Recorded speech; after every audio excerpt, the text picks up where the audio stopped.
هل أخطأ لامين يامال بعد تصريحاته عن منتخب فرنسا؟ تحدث لامين يامال مجددا قبل مواجهة إسبانيا والنمسا، وعندما سئل عما إذا كان يرى منتخبا مرشحا للفوز بالبطولة أجاب قائلا: لا، ولا حتى فرنسا أفضل من إسبانيا.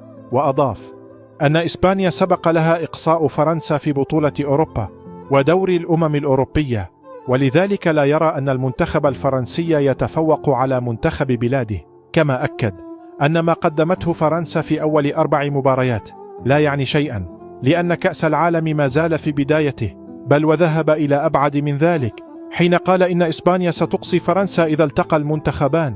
وعندما سئل عن أكثر اللاعبين الذين أعجبوه في البطولة ذكر عدة أسماء، لكنه لم يختر أي لاعب من منتخب فرنسا.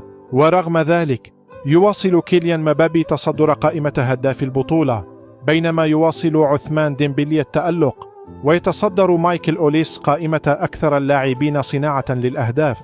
لتبقى تصريحات لامين يامال محل جدل واسع بين الجماهير، فهل ينجح في إثبات كلامه داخل الملعب أم ستكون الكلمة الأخيرة لمنتخب فرنسا؟